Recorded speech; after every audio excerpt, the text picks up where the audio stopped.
movies at last. Looks like it, Aunt Mattie. Huh. What, Dad? Hello, son.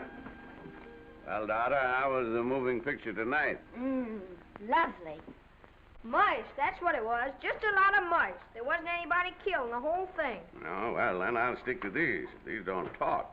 And that big cluck Norman Maine was in the picture tonight. Never does anything but kiss a lot of girls. Norman Maine is one of the best actors in pictures. You and your movies, that's all you think about. You shouldn't be allowed to go to them at all if you're asking me. Too bad I was so busy in the kitchen. I didn't hear anybody asking you. Hello, Granny. Hello, darling. Well, of course, no one ever listens to me. They do if they're within 10 miles of you. Gadding around picture shows. House all cluttered up with movie magazines. And the other day, I caught her talking to a horse with a Swedish accent. Now, sis, we're only young once, you know. Ah, Hollywood. You'd better be getting yourself a good husband and stop mooning about Hollywood. Do you know what she wants to do? She wants to go to Hollywood. I've known it all along. I've seen her making faces in the mirror and talking to herself. That's what comes of your movies.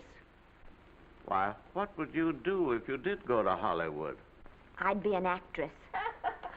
I would, I tell you. I've always known I could. Guys, wouldn't it be wonderful to have a movie star in the family? Oh, Miss Blodgett, may I have your autograph? You may not know it, Alec, but you're practically on your way to bed. Oh, Miss Blodgett, you're my favorite actress. Won't you tell me the secret of your success? Oh, let me alone. I asked her, what's come over you? I'll tell you what's come over her. She's just a silly little girl whose head has been turned by the movies. And the sooner she forgets the whole thing, the better off she'll be. Why will I be better off? What's wrong with wanting to get out and make something of myself? What do you do that's so much better? Just because you're satisfied to sit here all your lives, you think you can laugh at me. Well, someday you won't laugh at me. I'm going out and have a real life. I'm going to be somebody. You know, if it was spring, I'd say give her a good dose of sulfur and molasses.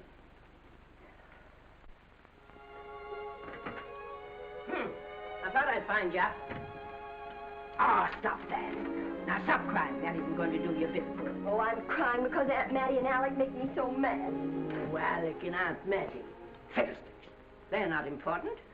You're the only one that counts. Esther, everyone in this world who has ever dreamed about better things has been laughed at. Don't you know that? Oh, I suppose I do, but... But there's a difference between dreaming and doing.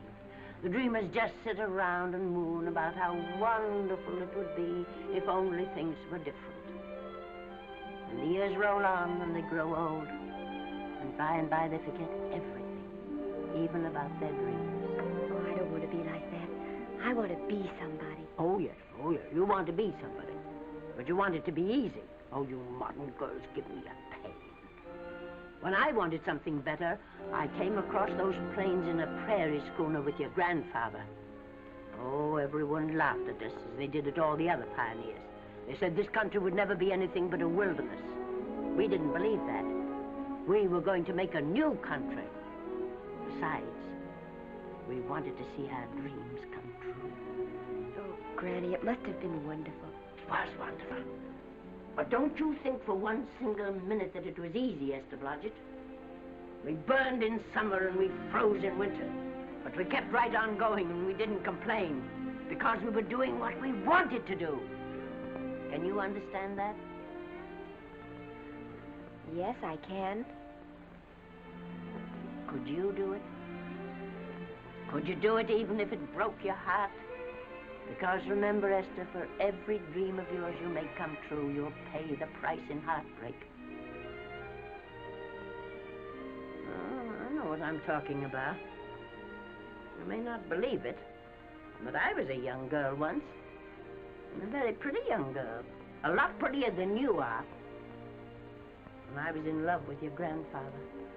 And when some Indian devil put a bullet through him, it felt as if it had gone right straight through my heart, too. And I remembered all he taught me. And I went right on. I buried him out there in that wilderness with my own hands. And I went right on that same day. And I kept right on going, even when your mother was born. Oh, Granny, I want to make it worthwhile.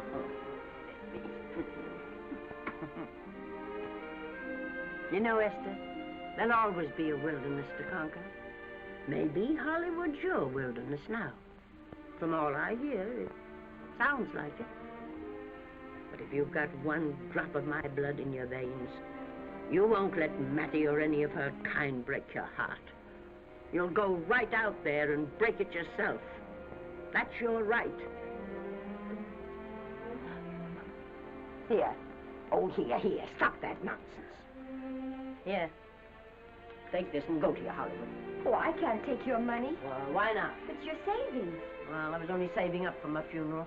Now I don't think I'm ever going to die. Oh, Granny, how can I ever thank you? By giving me your word of honor that you'll never tell a living soul where you got that money. I promise. Remember, if you do, I'll have you arrested for robbing me.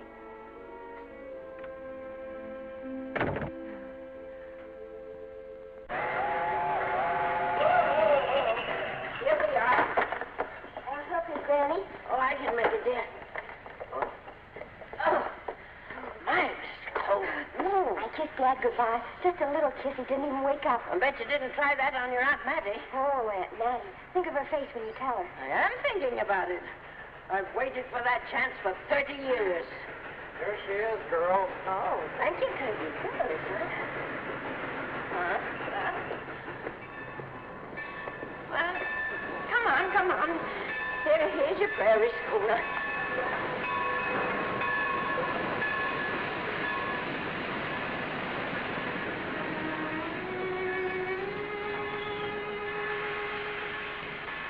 All aboard. Oh, Granny. Go on. Goodbye, Granny. Goodbye. I'll be waiting for you in those movie pictures. Don't tell Mattie. You know, my eyes are not as good as they used to be, but my ears are all right. So you remember, talk up good and loud. All aboard. Bye. Bye. Bye, Granny. Bye.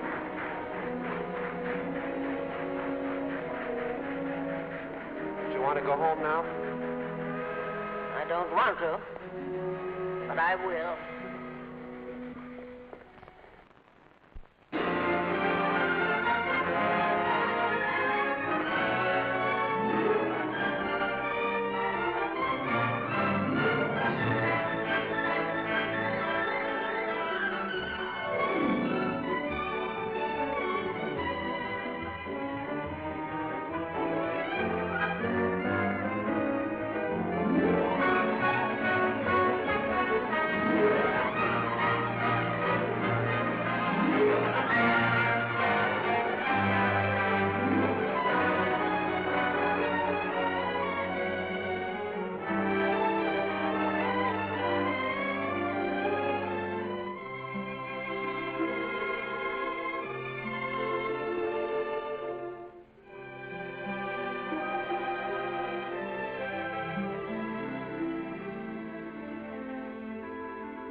Good afternoon.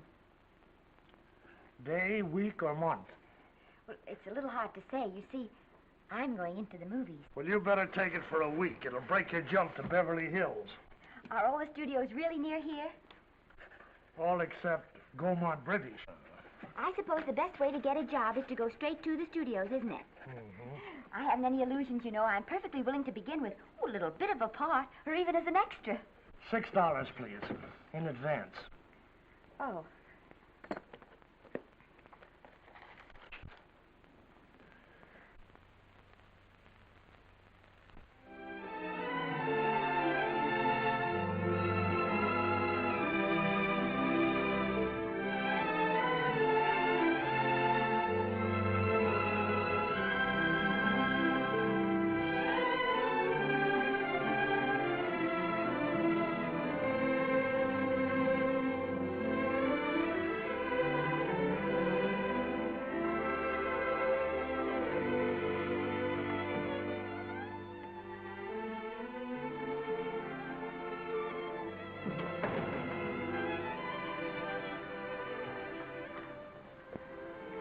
I beg your pardon.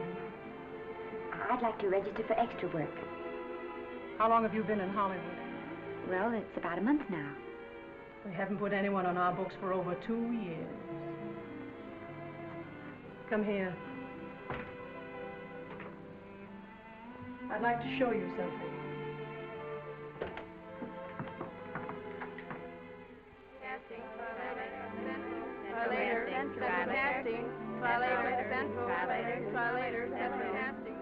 Every time you see one of those little lights flash, it's somebody asking for a job. Every time you hear them say, try later, it means there isn't any job. You can't keep the girls at the switchboard long. They go crazy. Every one of those little lights thought it was going to be a star. You still want to go in the movies?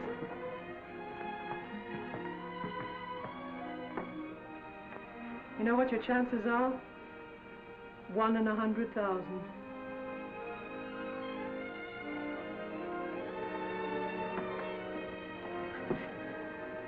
But maybe I'm that one.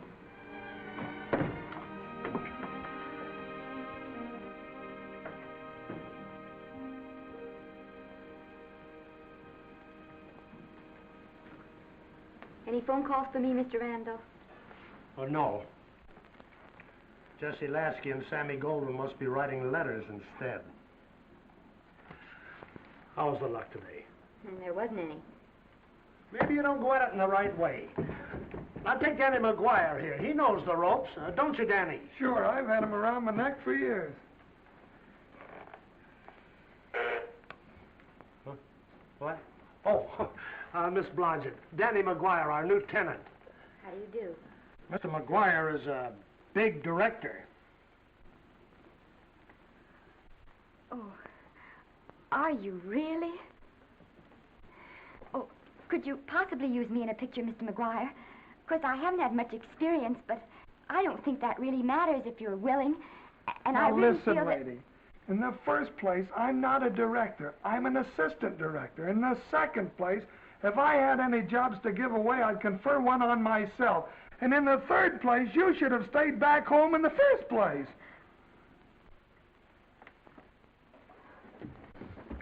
Oh, now look what you've done. Hey, wait a minute. Hey, don't be that way. Don't do that. Gosh, I didn't mean to get tough, but a guy thinks he's being kidded when somebody asks him for a job and he hasn't got one for himself. After all, I'm not a big enough shot to hurt your feelings. I'm sorry. It wasn't just that. It was a lot of things. Looking for a job every day and never getting any nearer to it. I guess I was beginning to get a little scared. I know. Lady, do I know. Well, there's only one thing to do for that feeling when you're tired and sunk and down to your last nickel. Come on and I'll buy you a drink. Well, it's not as bad as down to the last nickel. I've still got $11 left. $11? You're going to buy me a drink. Come on.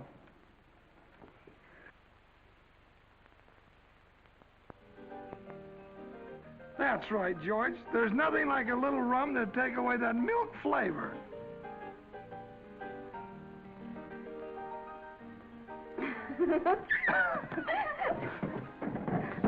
I beg your pardon. Certainly.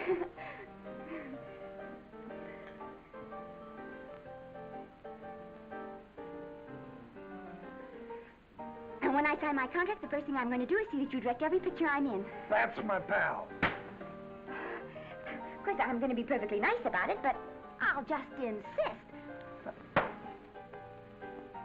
Now, that's the way to talk. Don't let them lick you. Oh, I should say they can't lick me. If they try anything like that, well, I just won't sign. Now, that's right. What have you got to lose? Another one of these and we'll open our own studio.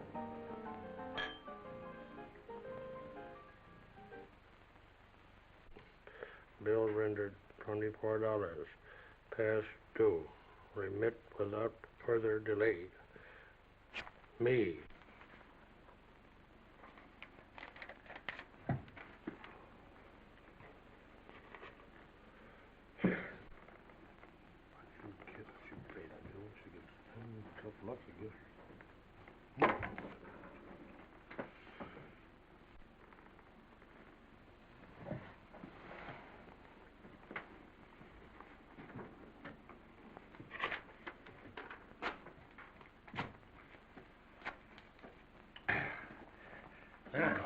Fifth race.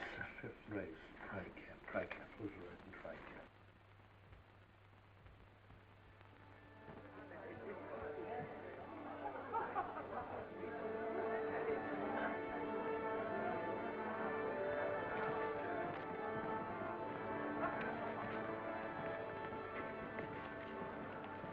Hey, the program's going to be swell tonight.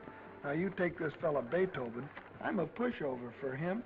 And Chopin, well, he's not so dusty either. But I kind of wish that once in a while they'd play something you could sort of go out whistling, you know, like blood on the saddle, blood on. Well, there's a tune. Hey, why don't you throw your hat in the air or something, can't you? This is a celebration. My job starts tomorrow. I know it does, and I think it's swell, Danny. Gee, I wish you were in on it, too. But, oh, no, it would have to be a war picture. One of those big novelty numbers, a war picture without any beautiful women at the front. Oh, well, something will happen soon. Maybe. Why don't you go home, kid? Oh, Danny, I can't do that. I came here, and I've got to stay. Well, now, if it's on account of money, I can... Oh, thanks. You've given me enough already. Anyhow, this is no time to be worrying. This is a party. Look at all the people. Everybody in the world. Look. That's Norman Maine.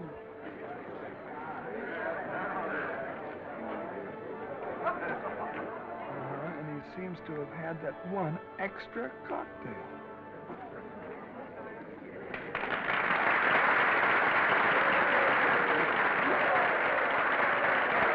Oh, thank you.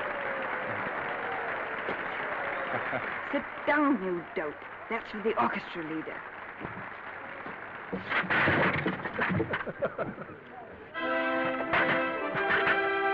All right. Hello, Norman. Oh, Mr. Maine. Mr. Maine, put your arm around Miss Regis. Arlo, this is a Hollywood bowl.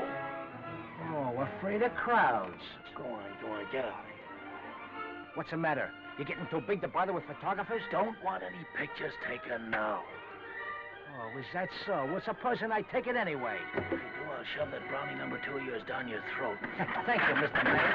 No, stop it! Stop it!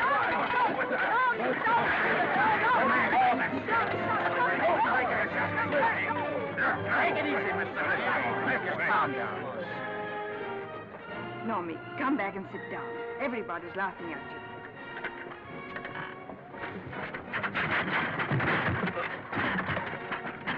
All right. Hi, Norman.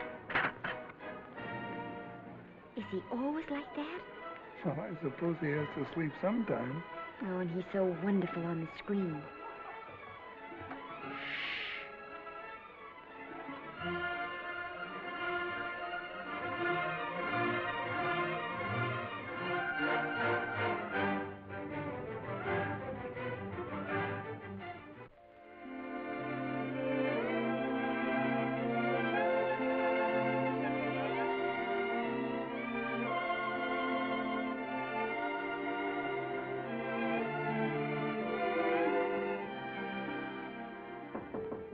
Come in. Danny? What's the matter? Well, believe it or not, I got a job for you. Danny, that's wonderful. When do I go to the studio? Well, you don't exactly go to the studio. Oh, it's on location.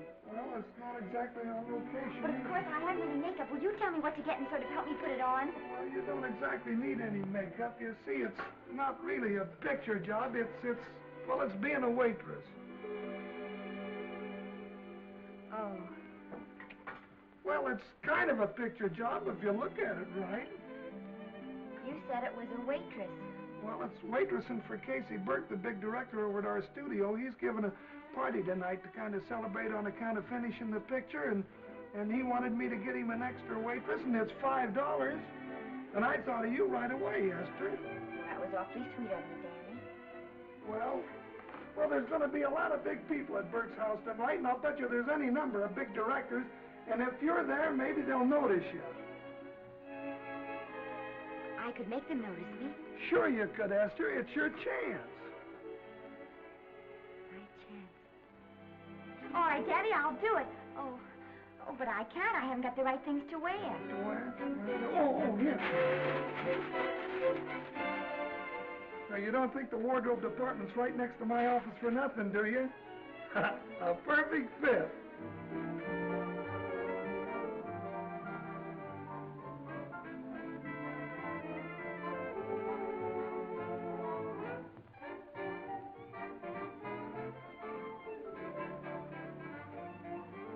Did you get to the preview last night? I did. Would you like a little hors d'oeuvre? They are very nice. Oh, thanks. But what did you think of the picture? They should have saved it for Thanksgiving. What a turkey.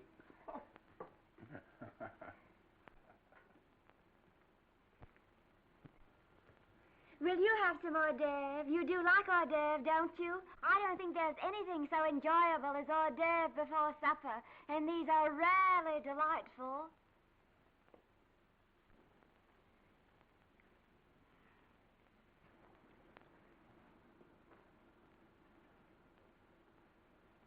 And at the finish, the kid turns around and sings the lullaby to its mother. Pardon the big boys, but would you like a little hors d'oeuvre? They say they're the best in town. Don't tell me. I know. Mae West. That's a great twist. But where are you going to find a 2-month-old baby that can sing? Hello, Oliver. Oh, hello, Casey. You want to fire me now? Wait till you see the picture. I'm not a director anymore. I'm a male nurse. What's the matter with the picture? A guy by the name of Norman Maine. His work is beginning to interfere with his drinking. Oliver, don't tell me I'm to direct his next picture, too. Mm-hmm. You were my favorite producer. Now, wait a minute. You just go right on with your directing. I'll take care of these stars. I know how to handle them. I had a serious talk with Norman after that Hollywood Bowl occurrence, and you don't have to worry any more about his behavior. Excuse me, Mr. Niles. Mr. Libby of your publicity department is on the telephone. He says it's most important, sir. It's about Mr. Maine. Thank you. Oh, it's probably just some little thing. Of course, Oliver. I'll turn on the radio and see if they've called out the National Guard yet. Hello, Libby. What's the good word? Mr. Norman Maine, America's Prince Charming, was apprehended driving an ambulance down Wilshire Boulevard with a siren going full blast. He explained he was a tree surgeon on a maternity case. Well, will it be in the papers? No, it won't be in the papers. But that's a nice, expensive hobby of yours, keeping Mr. Maine's informal entertainments out of the public press. Oh, that's fine work, Libby. Try and see that no one gets to Norman. He's probably home sleeping it off. Oliver. Yeah. Why can't you forget those dopes at the studio for one night? Business, business all the time. I don't know what's going to become of you. Norman! Why didn't you call for me? Well, by darling, why didn't I call for you? In case you've forgotten, I was supposed to come here with you. Oh, that's all right. I got here without any trouble. The only reason I don't slap your face. Yes, darling, I know. Hello, John. Oh, hello, man. What's the matter with Oliver? He looks as if he'd had bad news. Hello, Mary. What's the matter, old boy? Maybe I'm wrong. I guess I've been drinking too much lately. No, you ought to cut it down. It's bad stuff. Scotch and soda.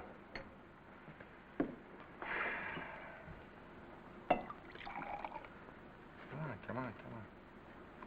The word, you know, is pronounced when. Bad dialogue, Oliver. I'd rather not watch this. You know best. Soda. Thank you. Oh. Go ahead and say it. I've got it coming to me. Don't make it tougher on me, Norman. I don't want to stand here and preach, but take a look at my side of it. I'm trying to make pictures with you. I know. Costs are going up and the grosses are going down. No, it isn't that. I've made lots of money with you, and I can afford to take a loss. But I hate to see you going the way of so many others. Why don't you get Lloyd's to insure you against me? You can't get insurance against a man forgetting who he is. You're a great star, Norman, but there's nobody so big that he can afford to have people refuse to work with him. Who doesn't want to work with me? You... Quiet. Listen, I know plenty of people who do. Yes, and so do I. But your real friends can't stand seeing you start to fall apart. What do you mean by that? The first signs are always the same. Not being able to remember your lines. Cameraman struggling to cover your hangovers. And all because you have to have a good time. Every day and every night. Listen, I've warned you for a long time, Okay, Norman. Oliver, you're a swell guy. You won't lose any money on me. I'll promise you that. I'll be ready for the curtains when the time comes. When it does, here's my epitaph. And now I think I'll have a little drink. Scotch and soda.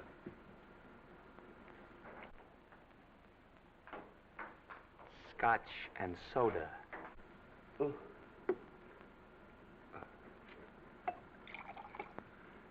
Come on.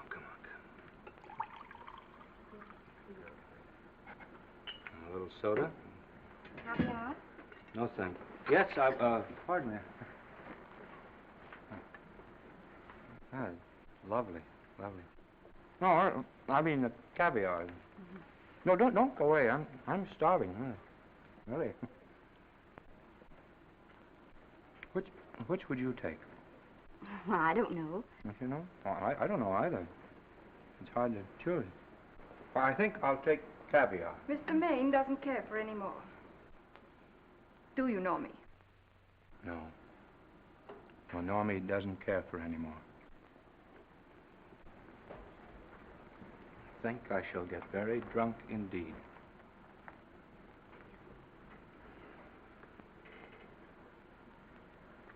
Scotch and soda.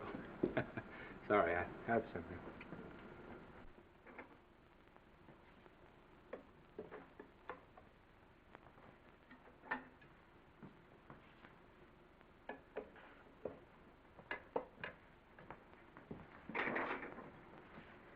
Oh.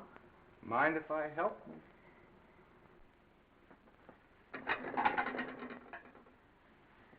Won't they miss you? Oh, no. They'll just look under the table, and when they see I'm not there, they'll forget the whole matter. Hey, what's your name? Esther Blodgett. My name's Maine. I know. You do?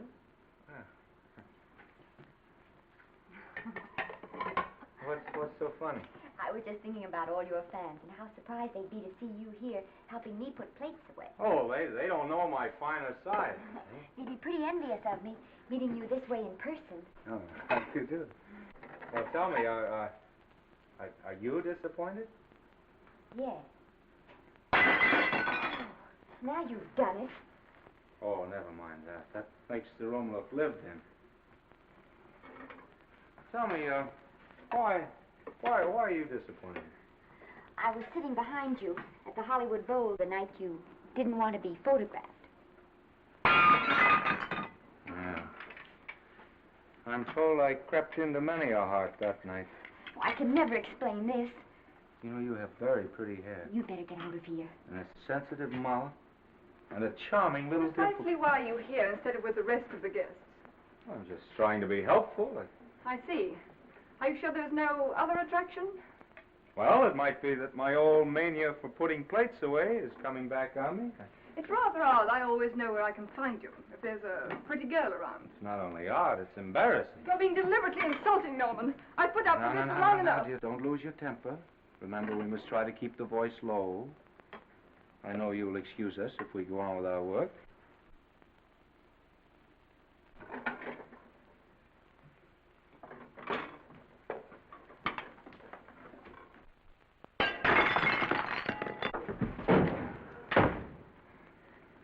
Now see what you've done.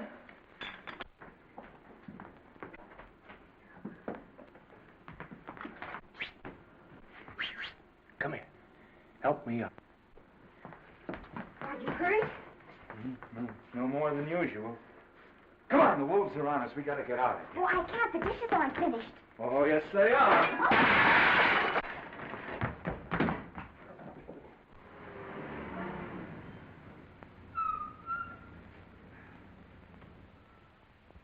Well,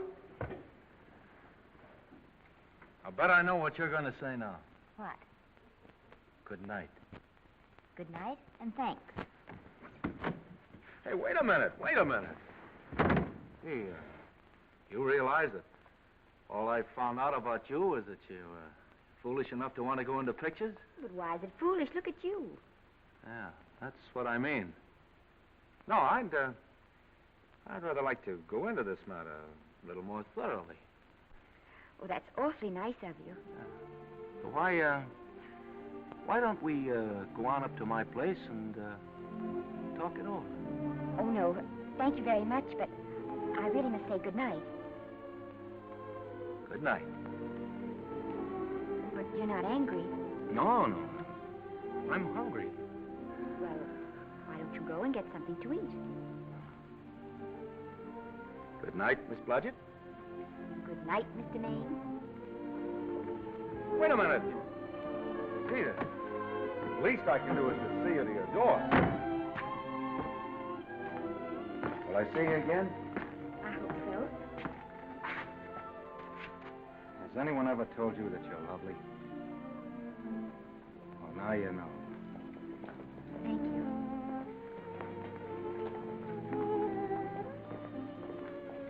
This is hard to say, but I want to say it anyway. You know, on the screen, I'm a, you know, in private life, I'm a, well, you know. But whatever I do, I still respect lovely things. And you're lovely. You understand?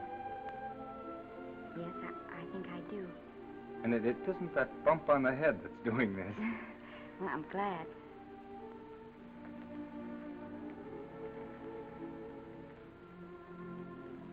Good night. Good night.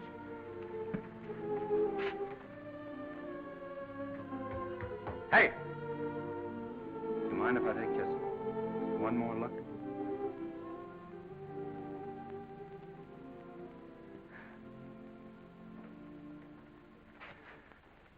Go away.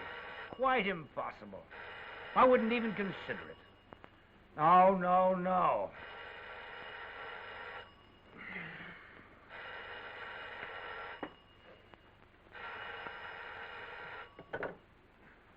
Hello? Who is it? Who? Norman?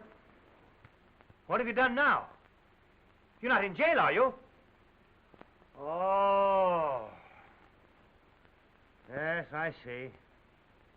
Oh, it's that again. I see. She's beautiful. Yeah, I know. You want me to give her a screen test? Yeah, certainly. She's got wonderful possibilities. Oh, you know she's got something.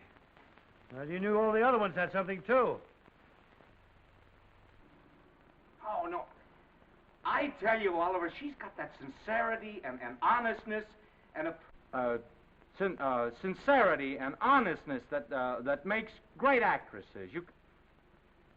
Oliver, I am so sure of this girl that I want to take the test with her myself. Listen, Oliver, you've worked hard. You're entitled to a break. You get...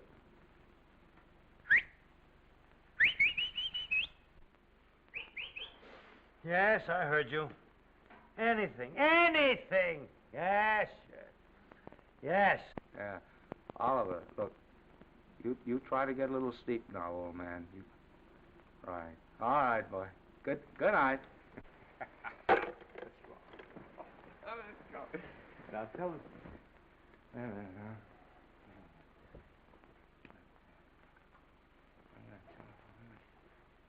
Telephone book. Telephone book. What is that telephone? Hey, Oliver, telephone book. Over here.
Yes? Telephone. For me? Some drunk trying to be funny says he's Norman Maine. Oh, thanks. I'll be right down. And Miss Blodgett, would you give him a message for me? Tell him it's 3 o'clock in the morning!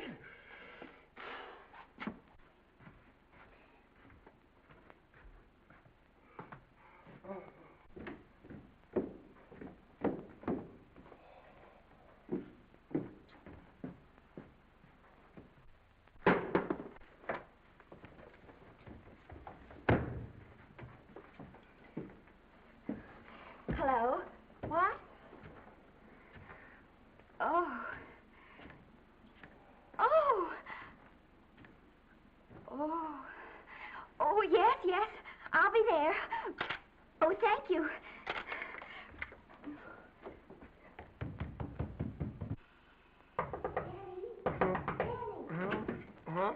Daddy, what do you think? I'm going to take a test tomorrow, and Norman Maine's helping me do it. I'm taking one, too.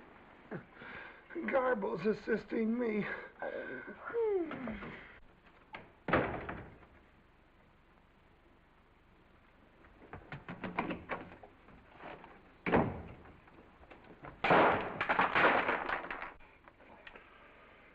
Oh.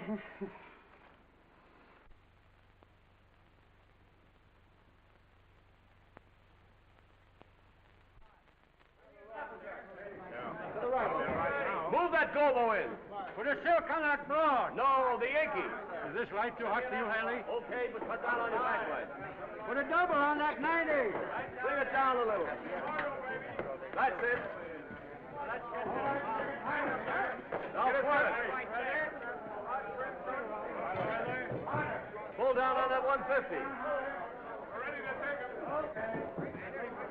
Get pulled down on that 150. Okay. Run it here. Run it.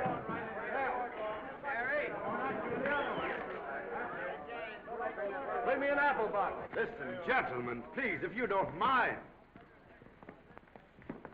This is just a test. Ready, Mr. Burke? All ready, Mr. Burke. Ready, Mr. Burke. Ready now, Mr. Burke. All ready, Mr. Burke. Ready now, Mr. Burke. All ready, Mr. Burke. We're ready, Mr. Burke.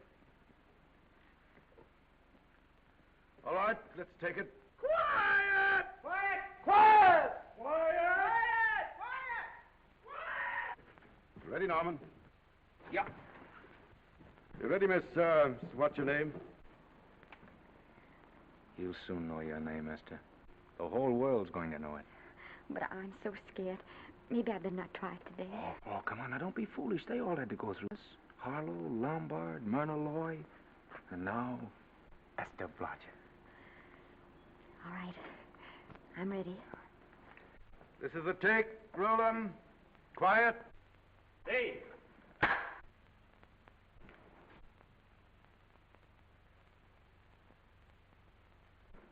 I may as well tell you that my whole organization thinks I've gone a little nuts to sign you. Well, maybe they're right. I've been nuts before. You see, all the experts seem to think that your type is a little mild for present-day taste. But I rather believe that tastes change, like eyebrows. And I think that also like eyebrows, tastes are going back to the natural. You look like a nice girl. I think I'm going to like you. That's not important. I think the public will like you. That is important. Yes. I see what you mean. I mean, I know it is. Only don't think it's going to be easy. Nothing you really want is ever given away free. You have to pay for it. And usually with your heart. Someone else told me that once. But you still have to work it out for yourself. Oh, well, all this is just a long way of saying, I'm glad you're with us and good luck to you. And now I'm going to turn you over to our demon press agent, Libby. Don't let him frighten you. He has a heart of gold, only harder. And for the love of Pete, learn to close your mouth and keep it closed, even in your love scenes.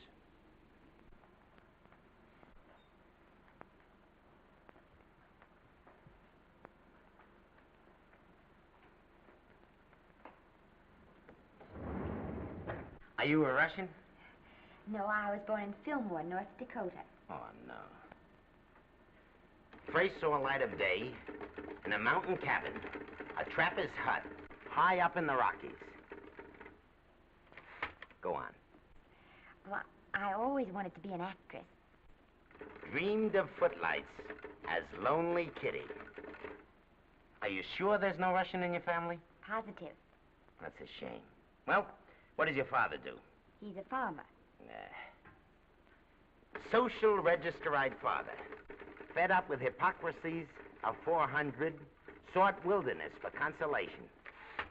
There amidst the mountain flowers, he raised another blossom, his lovely little daughter. What's your name? Esther Victoria Blodgett.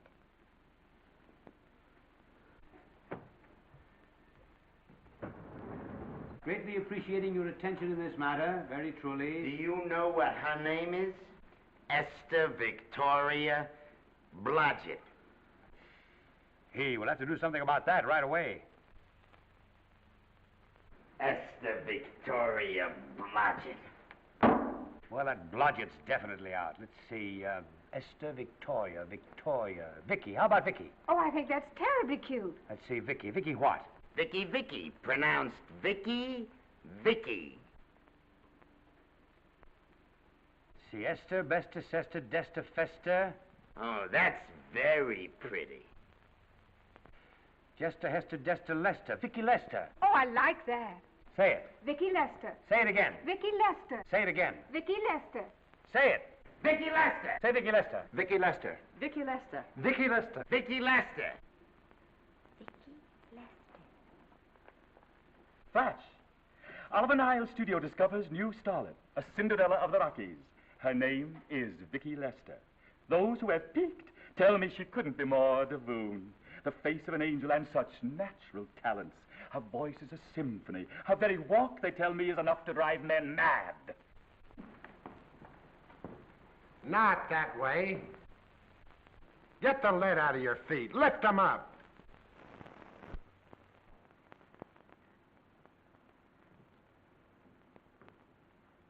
That's better. It's terrible, but it's better.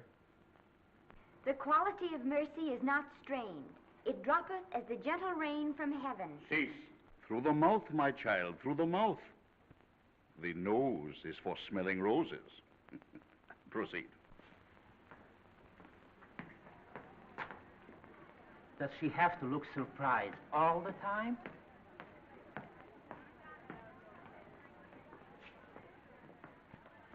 Anyway, it's just a rough sketch. Pretty small mouth, eh? Oh, well. Give her that Crawford smear.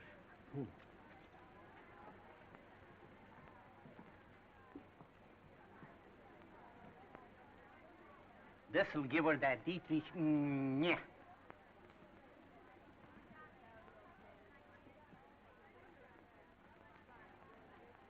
We're on the wrong track. She still looks surprised.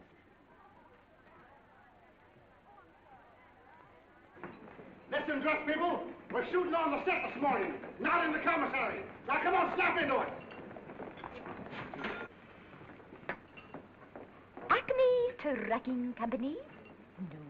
No, Mr. Smith is not in.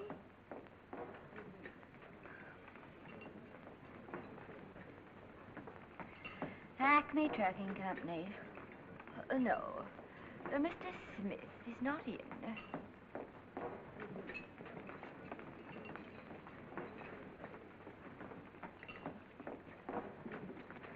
Good morning. What can I bring you, Mr. Maine? That just shows how long you've been here. Naval bless you. How soon are you and I going to be married, huh? I don't know. You'll have to ask my mother.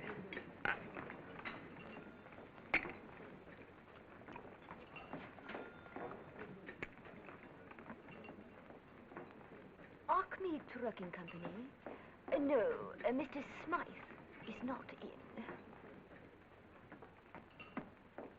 Acme Trucking Company? No, Mr. Smith is not in. Acme? No, Smith ain't in.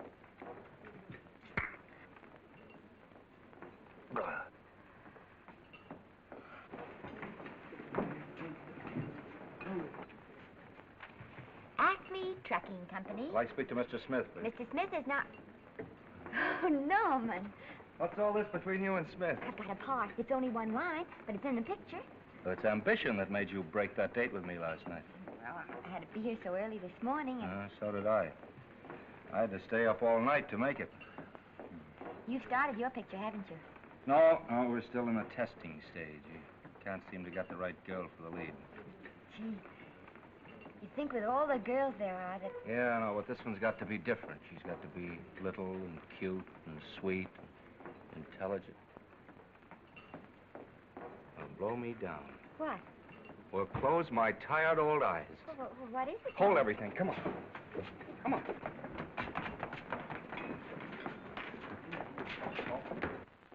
Well, you've been through the whole casting directory. I'll work day and night, Mr. Niles. And I'll work with her, Oliver. And I can be mean or nasty or anything you want, Mr. Niles. If she clicks, Oliver, you've got a star overnight. Okay.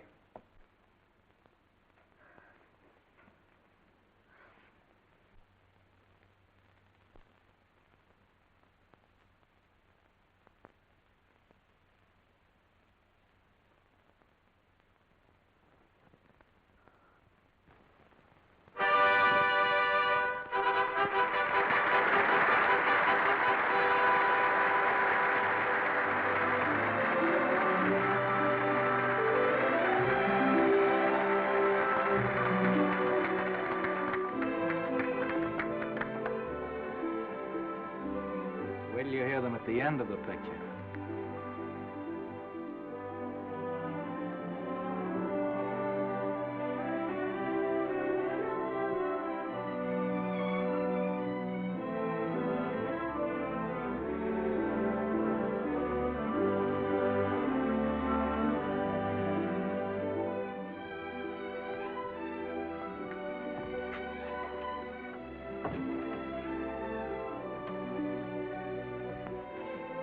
Do you think we were noticed? By no one. They're much too busy playing at croquet. I've loved you all my life. But we only met 2 days ago. That's when my life began.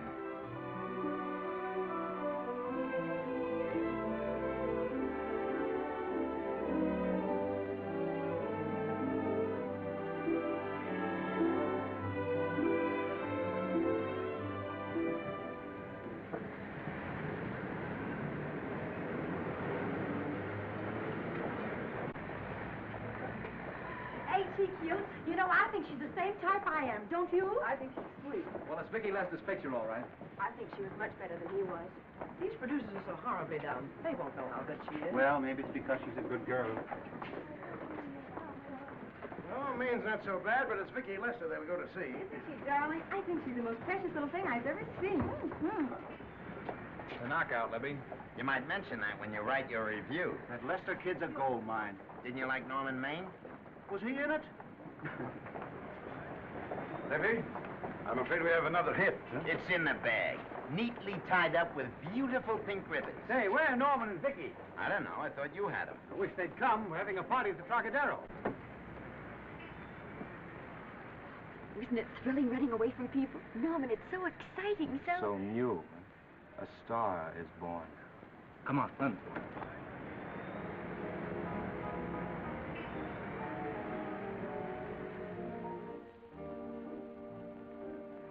It's wonderful, isn't it? A crazy quilt. Oh. It's a carpet that's spread for you. It's all yours from now on, you know? Come, Esther. You're a success. You'll have everything in the world you want. I hope it'll make you happy. Hasn't it you? But then there was one thing I never had. Lots of times I told myself I'd found it, but I always knew I was lying. Still, I never stopped looking for it. Maybe it'll come. Well, I think it has come, Esther. I only wish it weren't too late. Oh, but it's not too late. Oh, you can't throw away your life the way I've thrown away mine and have anything left that's good enough. No. You can. Norman, you can. You mustn't tell me that, Esther. I'm so afraid that I'll believe it.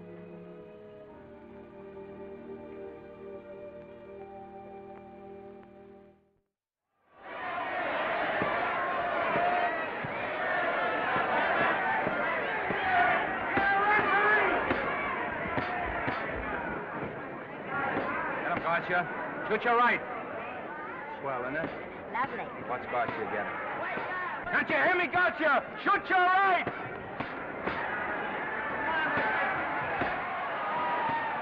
Get down! Gotcha got him! Gotcha got him! He did, didn't he? Yeah, but he'll be up, though. You like it? Sure I did. You like me? Sure I did.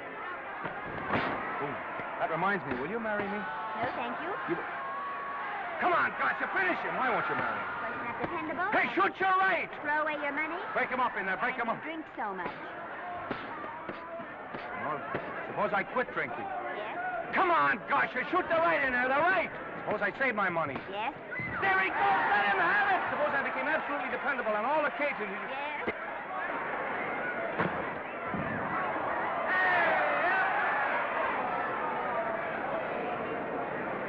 Hey, Gotcha, he's got him!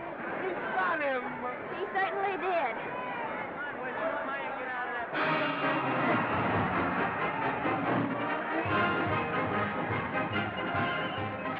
Gee, that was a beautiful fight. Norman. What there? All that to me if I said I'd marry you? No, certainly not. I was just supposing. We're going to be married. Guess I didn't read that line right. I'll try it again. We are going to be married. Both of us. Yeah, to each other. What do you think of that? Well, when? Where? Well, we thought we'd elope in the conventional manner. What's the matter? It's trying to decide whether it's good for the studio. Is it? It is. And bless you, my children. When's it going to happen? Oh, we thought we'd just sneak out sometime. We're not telling anyone but you. Listen to this. The screen's ideal romance blossomed into breathtaking reality today when Vicky Lester and Norman Maine, America's dream lovers, slipped quietly through the portals of holy matrimony. How does it sound? Horrible. But you see, we're going to elope. Sure you are. It'll be the biggest elopement this town ever saw. We'll get a tie-up with the Army, have you escorted all the way down to Yuma by 20 of their new bombing planes. Is he going with us? Don't you think we can work this thing out better alone? No sense in bothering the happy couple with all the details. I'll see to it that you get a carbon copy of the whole layout. I can hardly wait. I'm sorry. We didn't realize that we were in the way. While you're settling the details, you don't mind if I take this woman out and buy her a ring, do you? Sure, go ahead. We want everything legal. That's a charming match. A nice girl like Vicky. And public nuisance #1. Now, wait a minute, Libby. Norman's all right. And if you'll pardon my pointing, Vicky's business is her own. It doesn't require any comments. I wasn't making any comments. I just said it was a rotten shame. Now, go ahead and plan the elopement. Oh, that elopement stuff is out. You can't get any scope in that. We're going to have a wedding. Where'll we have it? Customary place, I believe, is a church. Nah, it's been done. This has got to be something big. The beach. I can visualize it. The bridesmaids in bathing suits. 20,000 Santa Monica school children spelling out the word love. It's a novelty, but is it big enough? Why not the city hall? A police escort of every motorcycle cop in town. Sirens screaming, confetti pouring out of buildings like the Lindbergh reception in New York, only on a big scale. What's the matter? Isn't it big enough? And now if any man can show just cause why these two may not be lawfully joined together, let him now speak, or else hereafter forever hold his peace. Do you, Alfred Henkel, take this woman as your lawful wedded wife? Will you love, comfort, honor, and keep her in sickness and health as long as you both shall live? I will. Do you, I beg your pardon. Do you, Esther Blodgett, take this man as your lawful wedded husband? Will you obey, serve, love, honor, and keep him in sickness and health as long as you both shall live? I will. Place the ring on her finger. Hurry, please. Now, by virtues of the power invested in me as Justice of the Peace of San Bardo Township, County of Los Angeles, I pronounce you man and wife.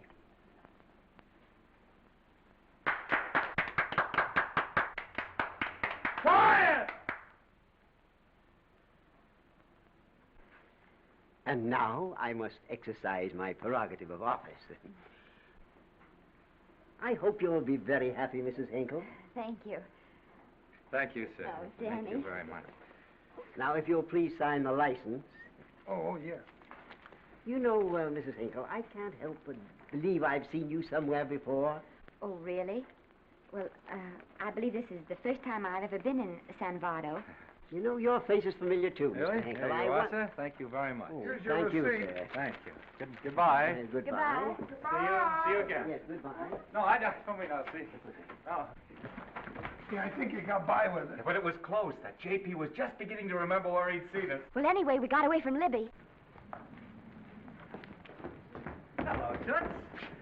If you will be kind enough to glance between my shoulder blades, Mr. and Mrs. Henkel, you will find there a knife buried to the hilt. On the handle are your initials. Lovely to have seen you, Libby. Hold wait. Hold him, Danny.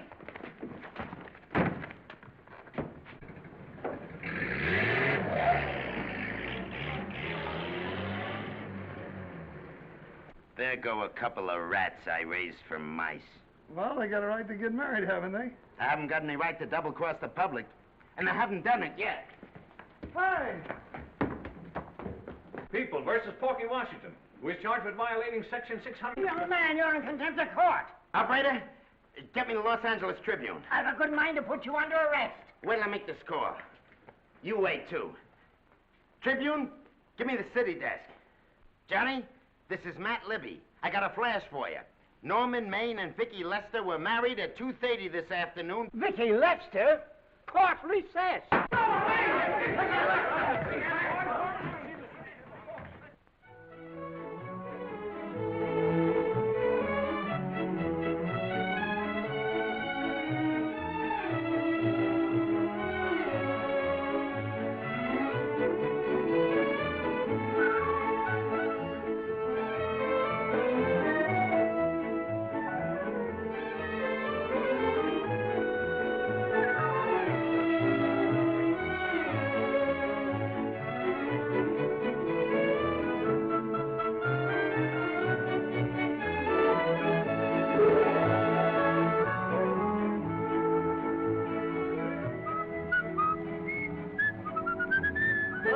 give me a horse, a great big horse, a great big buckaroo, and let me wahoo, wahoo, wahoo!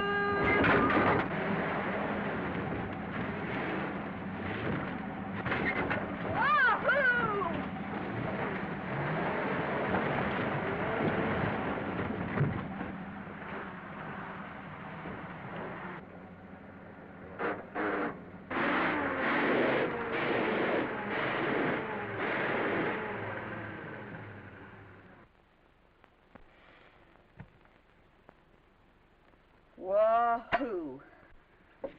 Now, wahoo. I don't want to sound immodest, but I think I've stripped a gear. Well, sit down, won't you, and let's get acquainted. We'll probably be seeing quite a bit of each other from now on. Well, might just as well break the ice now as later.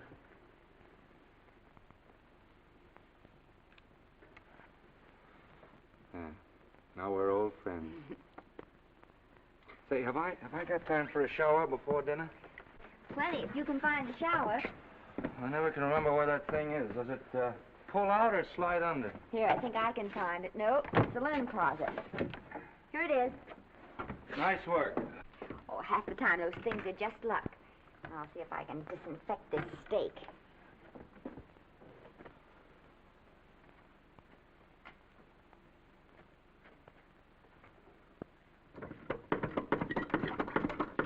Yeah, Esther, there's no soap.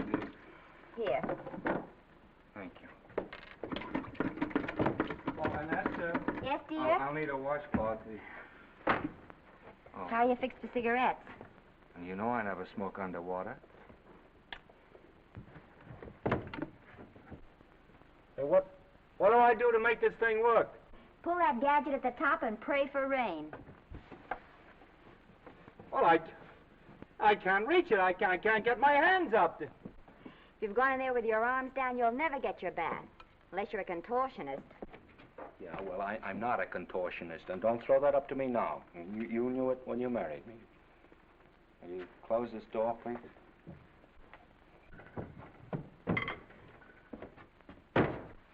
Thank you.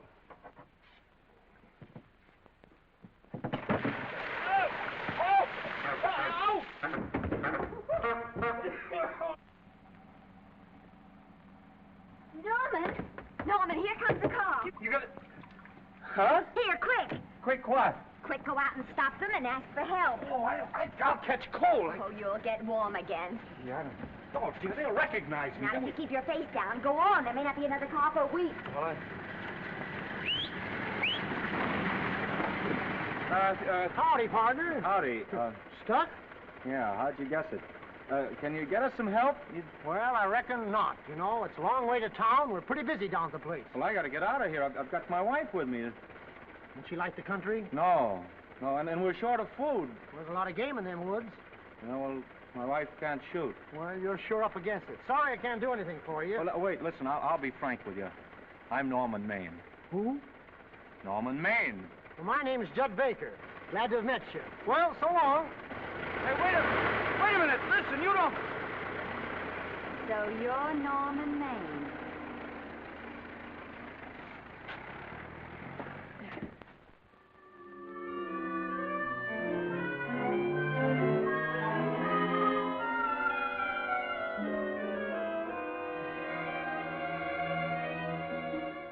I got my prestige to look out for.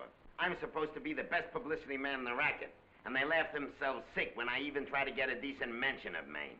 Yes, I know how sensitive you are, Libby, and I don't like to see your feelings hurt. Thanks, boss. Now, Vicky, there's a dish for free space. But if Maine swam across the Pacific, the papers would keep it a secret. Well, the exhibitors don't like him, the critics don't like him, the public don't like him, and I don't like him. Who likes him?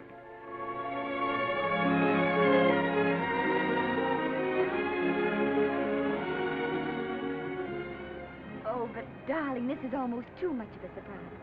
And there I was in my touching innocence, thinking we were going to live at the beach house. Oh, we'll still keep the place at Malibu. But this is special. This is our castle. It used to be in the air, you know? Well, we'll never use any ugly words like contracts and pictures and careers.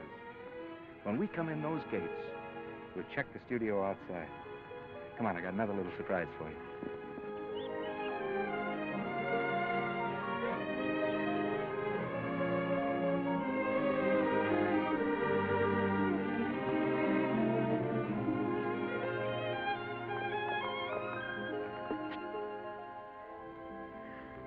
Norman, it's lovely. So are you lovely. The whole world's lovely. Hey, hold it!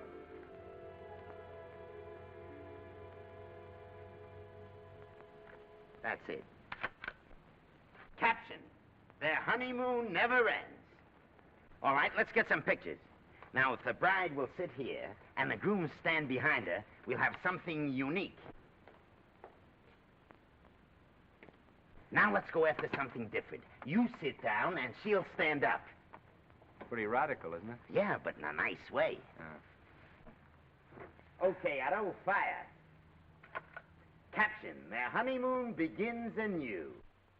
Ah, the producer. Caption: their honeymoon ceases abruptly. Hello, Oliver, glad to see you. No, I'm glad you're back. Thank you. Vicky, how well you're looking. Hello, Oliver. Am I interrupting? Yes, thank you. Just want a couple more pictures. That's enough of both of them. What they're asking for is exclusives of Miss Lester. Alone. Oh, I see. Well, come on, Oliver, let you and me get exclusive. See you later, Vicky. Oh, don't worry, Otto. My camera smashing days are over. They ain't your only days that are over. Oh, hold that, Miss Lester. Gorgeous. Well, Oliver, how's the dividend situation? Very pleasant. I think we'll show $2 million on the next quarter. Oh, good. Smart move of mine to sell my stock, eh? Oh, well, when you need money, you need it.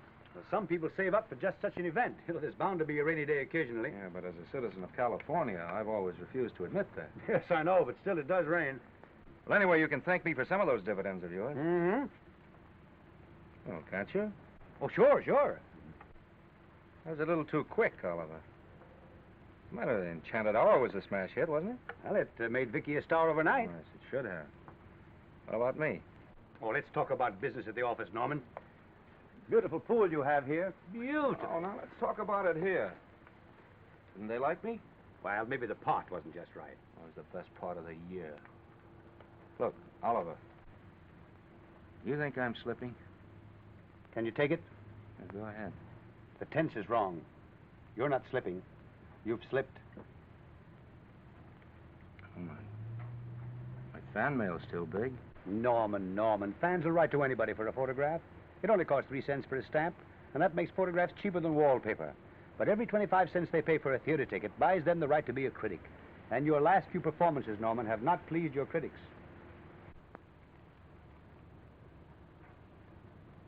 You remember I told you I'd be ready for the curtains when the time came? Here it is. Let's call off the contract, no hard feelings. We're not quitting, either of us. There's no explaining these things. We've all seen how the public turns.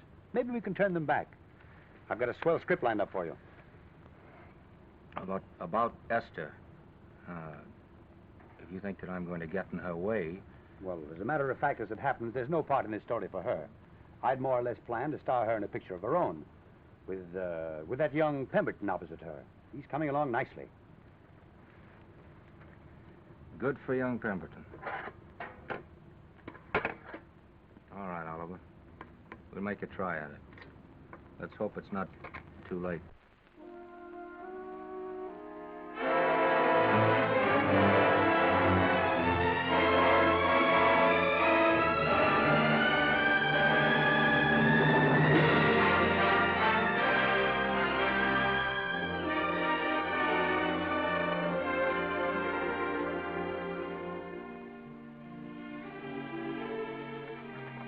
No argument. I'll buy those. Huh. The screen's most finished actor. I'll say he's finished. He keeps them away in droves.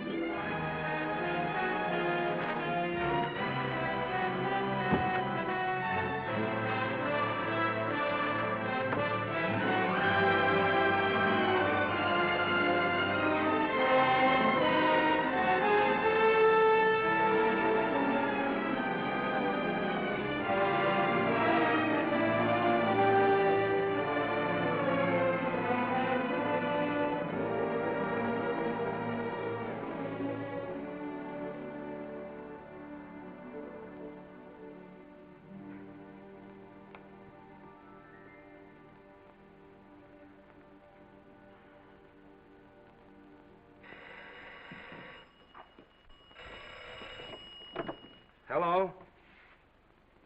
No, Miss Lester isn't home as yet. No, I'm not the butler. But I can take a message just as well as he can, honest. Oh, is that you, Norman? Swell. Listen, Norman, this is Artie Carver. Hiya, kid. Swell. Say, I hear you're through with Oliver Niles.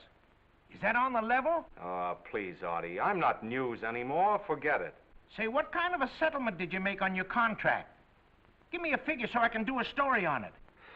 There was no money involved. We just called it quits. Okay, I'll fill in my own figure. Say, by the way, I've been trying to get an interview with Vicky for 2 weeks, but she's always busy. How about you giving an old pal a break by speaking to her for me? Sure, I'll ask her. Swell. So long.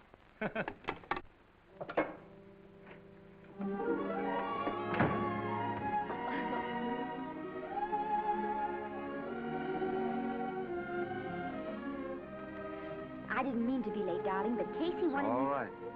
You're here now. What's new today? Nothing. Haven't been out of the house. Let's go somewhere tonight. No. You're tired. We'll stay in. I'm not tired, really. Oh, yes, you are. You've got a hard day ahead of you. Anyway, I see so little of you, I'd like to have you to myself. Oh, but it's the servants' night out. We haven't any Yes, we dinner. have. I fixed a little snack with my own lily white hands. I'm learning to cook in my spare time. Then I think I'll marry you. Oh, I get it. You want to make an honest cook of me. Comes in on wheels in this joint.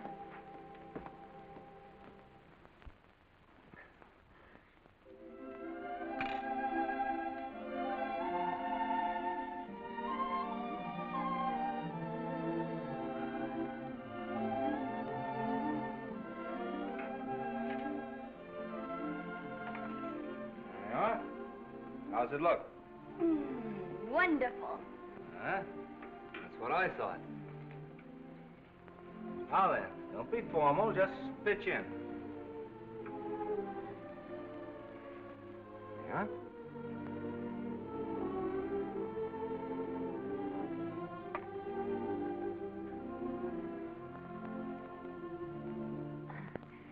I'm afraid my mouth's not quite big enough.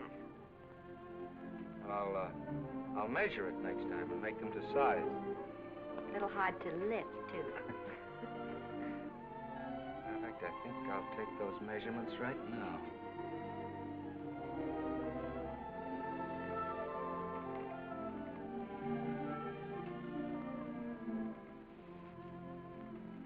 And that's what I wait for.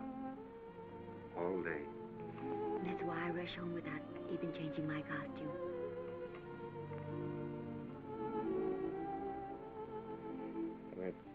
We're forgetting that we're hungry. Would you like a sandwich? Thank you. I still have a little work on this one.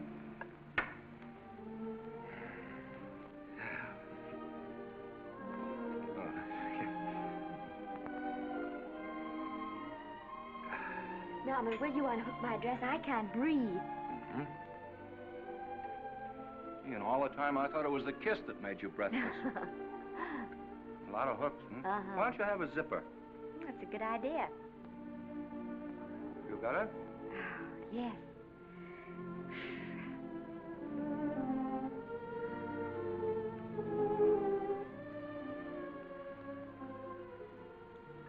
Don't look now, but I think that guy on your left is in love with you.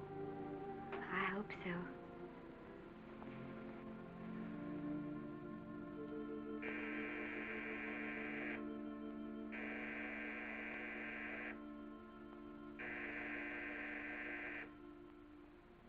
It's the doorbell.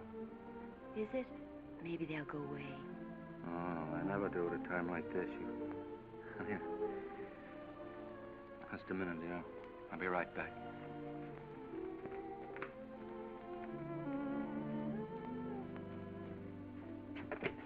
Does Vicky Lester live here? Yes. I got a package for her. I'll sign for it. Who are you? I'm her husband. Oh, sure. Sign right here, Mr. Lester.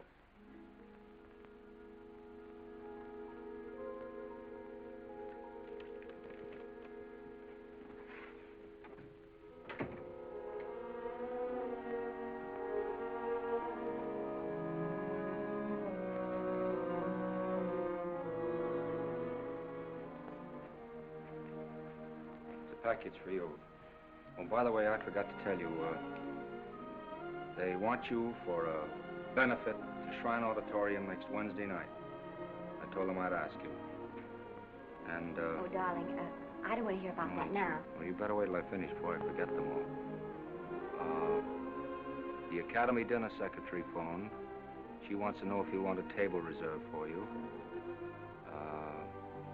Oh, yes, Artie Carver called and asked if I'd use my influence with you to get him an interview. I told him I'd try. That was all, I think. Oh, Norman, let's don't talk about those things now. We're forgetting the wonderful food you prepared. Oh, I'm not very hungry now. I think I'll fix me a little drink, But, Norm...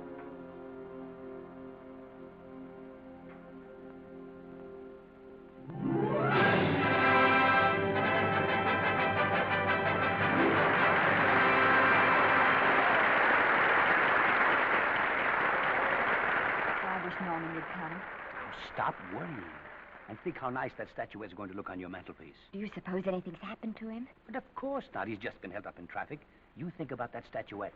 And now we arrive at the climax of the annual dinner of the Academy of Motion Picture Arts and Sciences, the highest award within our power to bestow. We have already applauded with our hearts as well as our hands, while awards have been given those gentlemen who during the past year have rendered distinguished service to the motion picture industry. We now pay honor to the ladies, or rather to one lady. We offer to her the Academy Award for the finest performance of the past year.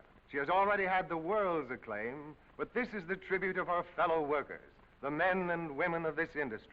It is not only my pleasure, but my privilege to present this award to the actress who created the unforgettable Anna in Dream Without End, Miss Vicki Lester.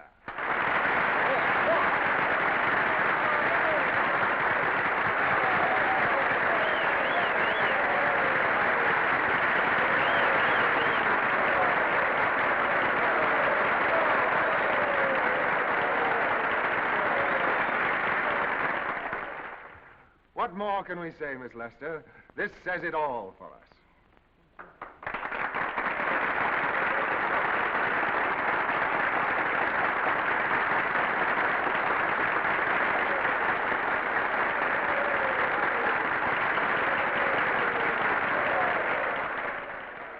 Ladies and gentlemen, when something like this happens to you, and you try to tell how you feel about it, you find that out of all the words in the world, there are only two that really mean anything. Thank you. All I can do is to say them to you from my heart. All I can do is to keep on saying them. Hey, that's fine. Oh, Miss Lane. That's a very pretty speech, my dear. Very pretty. You said the right thing. I want to be the very first one to congratulate you on that valuable little piece of bric-a-brac. Now I want to make a speech. Gentlemen of the Academy and fellow suckers, I got one of those once for a best performance. They don't mean a thing. People get them every year. What I want's a special award, something nobody else can get. I want a statue for the worst performance of the year. In fact, I want 3 statues for the 3 worst performances of the year, because I've earned them. And every single one of you that saw those last masterpieces of mine knows that I've earned them. Libby, start the music. What I'm here to find out is, do I get them or do I get them? Now answer yes or no.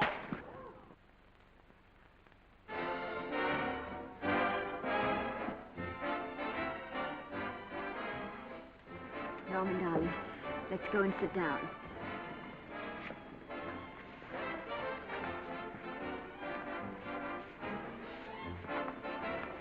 Come on, Norman, sit to that. Glad to see you, Norman. Hello, Norman.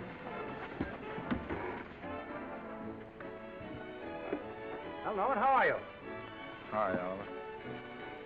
My dear, do let me congratulate you. You must be terribly proud and happy tonight. Thank you.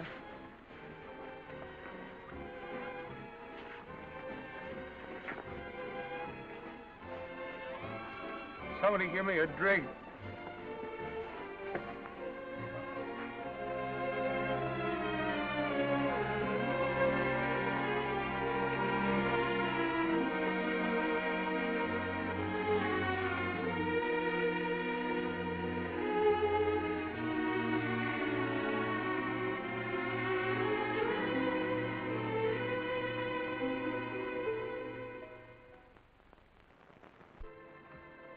Oliver, it's nice of you to come to my dressing room. Vicky, how are you? I've missed you. Everyone's missed you. Have a nice trip. Well, a 3-month tour of the theater circuit scarcely comes under the head of pleasure.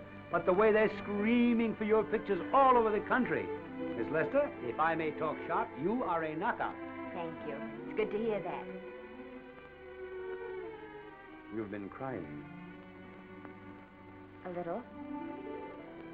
How's Norman?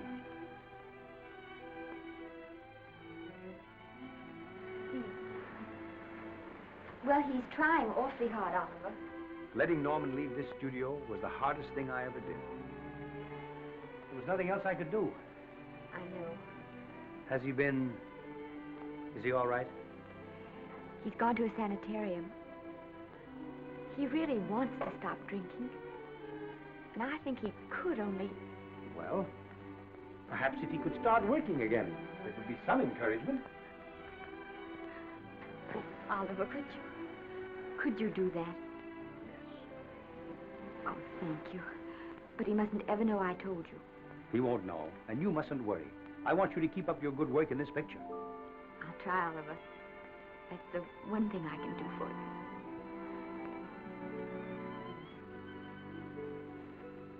you. If you'll just sit here, Mr. Niles, I'll have Mr. Maine brought down. Thank you.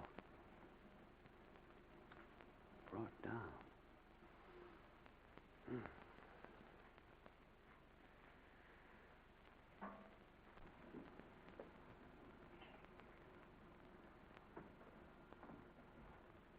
Hello, Oliver. Welcome to Liberty Hall. Hello, Norman. Well, no, Mr. Niles isn't slipping me a case of scotch, Cuddles. This is just a handshake. This is Cuddles, Oliver, my social secretary. We go everywhere together. How are you feeling, Norman? Fine. Getting along remarkably well, Cuddles tells me. He says you ought to see some of the boys. Let's sit down.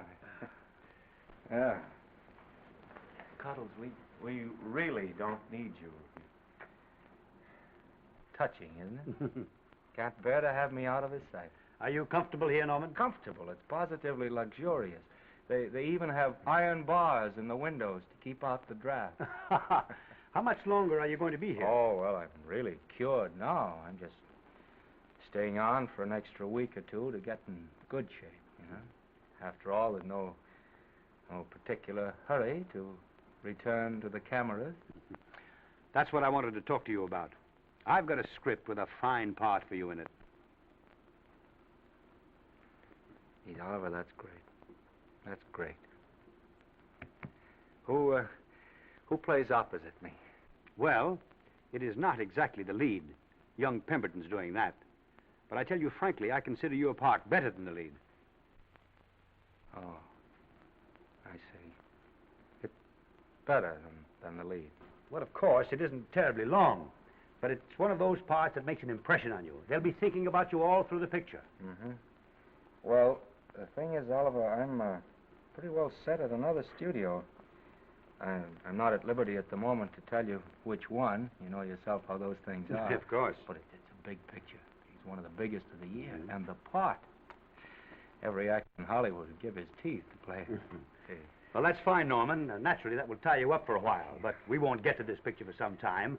And perhaps, if you want to consider it for later on, well, we'll be... I'll tell you, Oliver, you'd better not count on me. See, I've got several pictures lined up after this one. Then they're talking to me about England. You know, they're doing some very interesting things over there, you know. Mm-hmm. Hey. What is it, Cuddle? Speak right out. We all love you. Your dinner. Oh, here we dine at 5:30 here. Makes the nights longer. Well, goodbye, Norman. I'm glad to see you getting along so well. Be out in no time. I'll have to introduce myself all over to a lot of people. They won't know me when I'm not drinking. Goodbye. Bye, Norman. Thanks for dropping in. Yeah. Well, Cuddles? Alone at last, eh?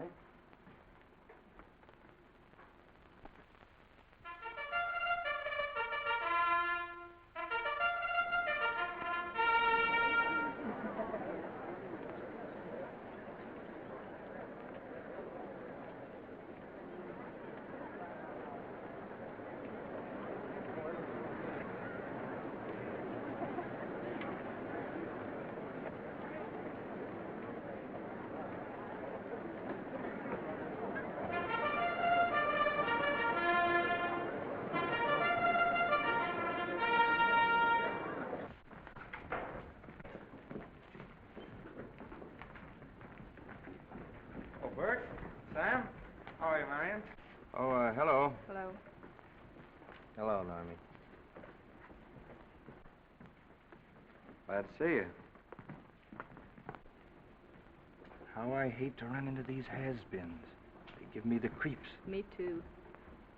He was good while he had it. And he had it quite a while. Hello? Hello, Mr. Maine. I haven't seen you in a long time. Oh, I've been resting. Ginger ale, please. Ginger ale and what? Ginger ale and ginger ale. A new leaf? A whole new book.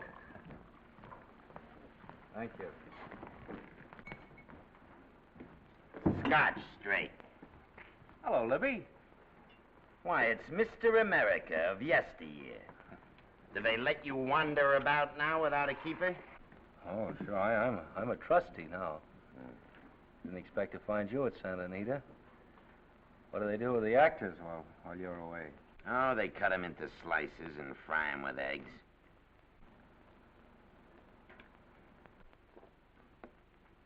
I suppose you'll be here all the time, now that you've retired from the hurly-burly of the silver screen. Well, we're living down in Malibu now, and pretty lonesome with Esther away working all day. Well, I wouldn't squawk about that if I were you. It's nice to have somebody in the family making a living. Oh, wait a minute, Libby. I don't want to forget that we're friends. Friends, my eye. Say, listen, I got you out of jams because I had to. It was my job, not because I was your friend. I don't like you, and I never have liked you. Nothing made me happier than to see all those cute little pranks of yours finally catch up with you and land you on your celebrated face. Where do you work, Libby? Always wait till they're down, then kick them. I don't feel sorry for you. You fixed yourself nice and comfortable. You can live off your wife now. She'll buy you drinks and put up with you even though nobody else will. Wait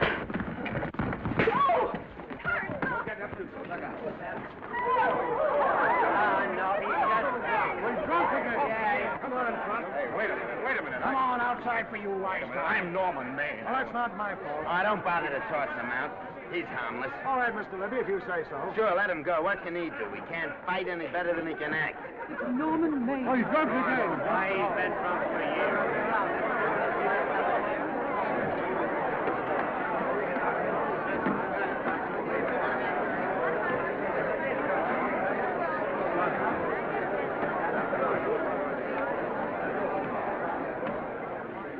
Give me a scotch. Double. Leave the bottle here.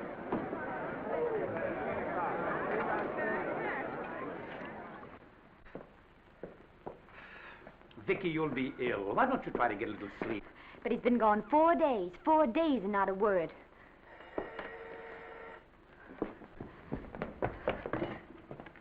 Oliver, I can't. I just can't.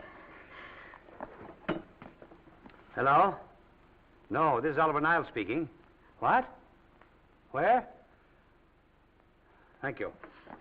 What is it? Nothing. Oliver, tell me. He's in the night court. He's been arrested on a drunk charge. Now, he's all right. He isn't hurt. I'm going right down and get him out. I'm going with you. Vicky, it isn't any place for you, and if it gets in the papers, What do there'll I be... care about the papers? I'm going with you.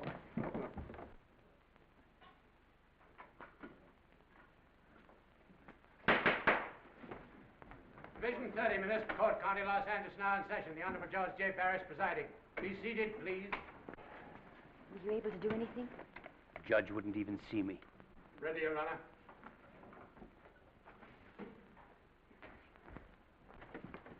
I want to advise you that you're entitled to be represented by counsel, to be confronted by the witnesses that may testify against you, to compel witnesses to attend on your behalf to a public and speedy trial by the court or by a jury, and the right to be admitted to bail. Call the first five. Gregory, Hales, Kane, Rodriguez, Johnson. Come on, boys, step in. Go ahead. Move along. William Gregory. Yes. Plain drunk, picked up at 5th in town. Asleep in the gutter. 14 similar offenses in the past 6 months. Still at it, Gregory. How do you plead? I don't feel so good. I didn't ask you how you feel. I asked you how you plead. Guilty, I guess. When did you get out the last time? Just before Christmas. Well, I'm sorry you'll have to miss New Year's, but you'll be out in time for Washington's birthday, 60 days. Milton Rails. Plain drunk, picked up on Brooklyn Avenue, given treatment at receiving hospital, then removed to jail. How old are you, Rails? 17, sir. Did you take a good look at those men in the cell with you last night? Yes, sir. And have you taken a good look at yourself this morning? No, sir. Well, I suggest that you do. $5 or 2 days. Sentence suspended. Oh, Judge, Alfred Henkel, more commonly known as Norman Maine. Drunk and disorderly. Cracked car into tree at Sunset and Coronado. Evidently been drinking for days. Resisted arrest and injured one of the arresting officers. How do you plead? Guilty. You're Norman Maine, the actor, aren't you? You've come pretty low, haven't you? There isn't a man here who's had the advantages you've had. Look what you've done with them. You're nothing but an irresponsible drunk, driving about the streets with the power to inflict death or injury on innocent people. I think we'd better deny you that power for a while. 90 days in the city jail. Please wait.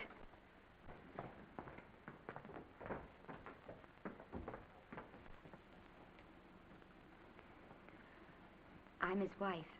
Yes, I recognize you, Miss Lester. Please, Judge. I promise you this won't happen again.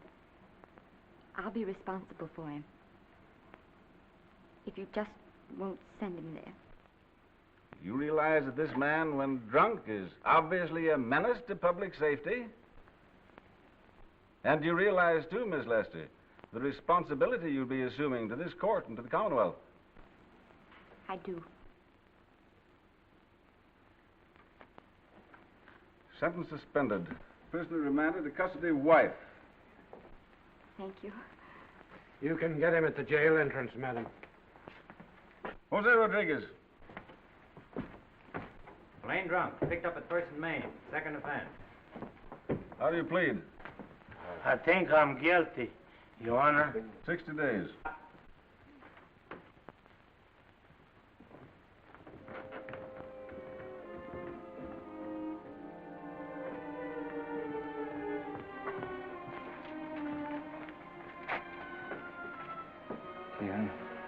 I'm so tired. Hold it, Mr. Maine. Picture. Oh, no. What about a statement for the press? Oh, no, please.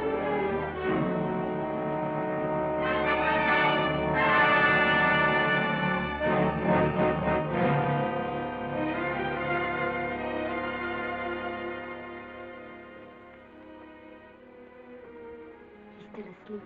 He's been asleep nearly all day. It's the best thing for him. It's awful to see this happen to someone you love. And know in your heart that it can't get any better. I only know that all I can do now is stay with him and try to help him. So will I. And between us, we'll take care of him. You're very fond of him, aren't you, Oliver? And I'm very fond of both of you. Then I know you'll understand what I have to tell you. And after what happened last night, I think you already know what it is. I can't do any more pictures. I'm going away for good with Norman. But you can't do that, Vicky. You're at the very peak of your success. And you've worked so hard to achieve it. That's what's been wrong. Oh, I've thought it all out. Maybe if I hadn't been away from him so much, last night and what went before, it wouldn't have happened. Oh, I know it's too late to think about that now, but it may not be too late to go away with him and start over somewhere. It's your life you're giving up, Vicky. so I can try to give Norman back his. Can you honestly tell me I'm wrong to do it? No, Vicky. I cannot honestly tell you that.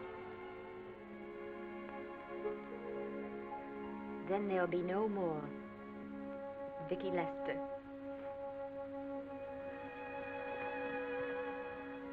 Come on, walk to the door with me.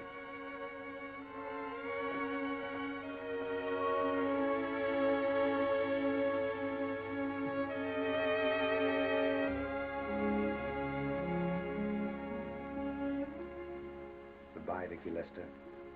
You were a grand girl. Good luck, Mrs. Norman Maine.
Darling, this is Maine coming in to apologize again. I'm sorry, dear, but it isn't you. What other troubles have you got? None. I was just playing a scene with myself. Now look, I'm just coming out of the jitters and you're just going into them. This is a swell household. Isn't it? I'll tell you what we'll do. I'll promise to brace up if you'll go on the wagon. I guess I have been drinking too much. You know what I'm going to do? I'm going to be an athlete. You mean with great big muscles and everything? Well, roughly speaking. Gonna join the YMCA? It costs too much. I'm going wading out in our front yard. Now? Sure. Would you like me to go with you? Sure, if you'd like to. No, me. I don't think I will. It might spoil this beautiful, natural wave. Yeah, I guess that's right. But, darling, look, could you have a hot toddy, some hot soup for me when I come back? Some hot soup? Yeah. And I'll make some of those nice sandwiches. Norman, do you have to?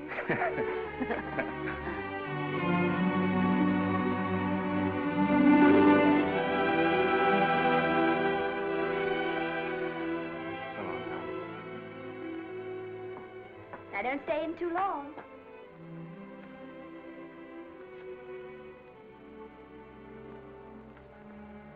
Hey! You mind if I take just one more look?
first drink of water he had in 20 years.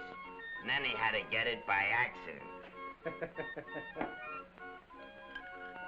Pardon. How do you wire congratulations to the Pacific Ocean?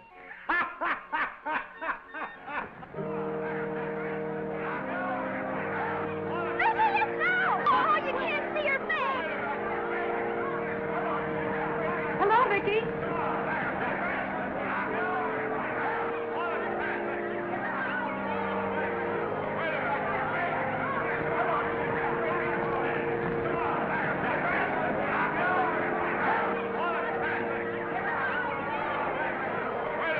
Can't you? Come on, Vicky, let's see your face. Vicky, will you sign my book for me? Write this is Norman May. Don't you care, Vicky? You get over it.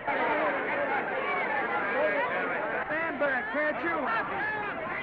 Don't you cry, dearie. He wasn't so much.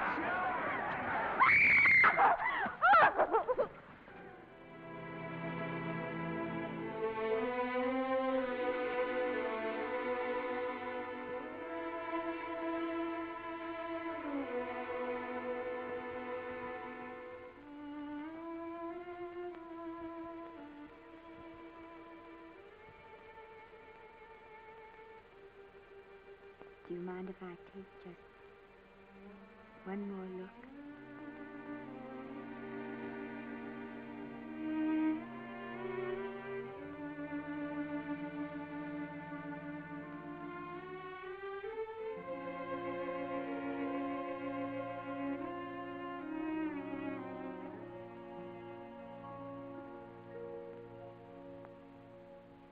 Here are the paychecks for the servants' graves. You'll find a very nice bonus in each one. Miss Lester asked me to thank you for your kindness and service. If there's anything I can do for the little lady, I should be glad to do it. She would appreciate your attending to the closing of the Beverly Hills house. Put down those trunks. Put it down, I say. Well, where is she? In the bedroom. Who are you? Oh, I'm her grandmother. Get out of the way.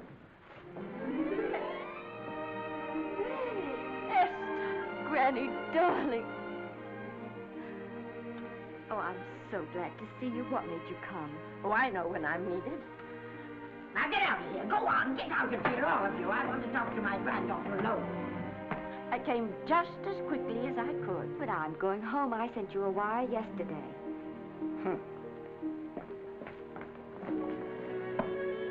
Sit down. Is it true that you're going to quit the movies? I never want to hear them again. What are you running away from, little girl? I'm not running away. It's just that I can't go on. My heart isn't in it anymore. Once I told you, if you get what you want, you have to give your heart in exchange. And you said you were willing. Do you remember? I remember. It seems to me that you got more than you bargained for. More fame, more success, even more personal happiness. Maybe more unhappiness. But you did make a bargain. And now you're whining over it. I don't think I'd feel so very proud of myself if I were you, Esther. I'm not, Granny. But my mind's made up. Well, then I'm sorry I gave you the money to come out here. It was just waste. Oh, but Granny... I was proud of you, Esther. I was proud to be the grandmother of Vicky Lester. It gave me something to live for. Now I haven't anything. I know. Oh, I want to be strong, but I can't go on. I can't. You must. Tragedy is a test of courage. If you can meet it bravely, it will leave you bigger than it found you. If not, then you'll have to live all your life with a coward. Because no matter where you may run, you can never run away from yourself. I never knew Norman Maine. He wrote me a very sweet letter when you were married. He said you told him how much I meant to you. And I know just how much you must have meant to him. You know, Esther, I can't believe that wherever he is, he can be very happy, knowing that his death broke the spirit of the little girl he praised me so highly for raising. And I can't believe that he can be very proud, knowing that all his great love did for you was to make you a quitter. The car is ready, Miss Lester. We'll have to go now to make the train.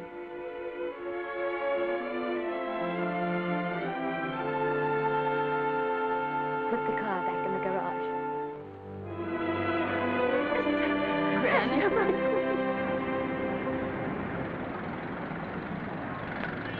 The entire picture industry has come to the Chinese theater for this opening tonight. It has come to pay tribute to a great star on her long-awaited return to the screen in what has been called her greatest performance. It has come to pay tribute to the girl herself. The girl who has won the heart of Hollywood. The girl who has won the heart of the world. Miss Vicki Lester. And if I'm not mistaken, Miss Lester's car has just driven up. Yes, it is she.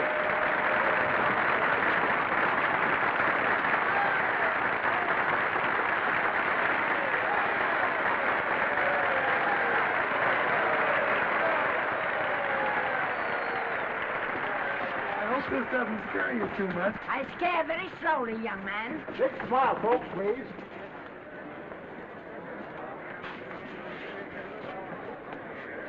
They'll have your mug, I mean your face, plastered across half the papers in the country tomorrow. How do I look? Oh, you look swell. You're a liar, but I like you. And here's Miss Lester's grandmother. Won't you say a few words to the radio audience, please? Say something, Letty. You know, we've got a thing like that back home where they all listen in on, but we call it a party line. Won't you say something, please? They're listening. Maybe some of you people listening in dream about coming to Hollywood. And maybe some of you get pretty discouraged. Well, when you do, you just think about me. It took me over 60 years to get here, but here I am. And here I mean to stay. Thank you very much.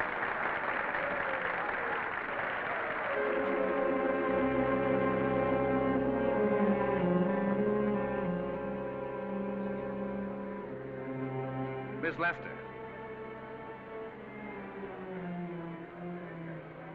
This microphone is on an international hookup. Throughout the world, your fans are hoping that you'll say a few words to them.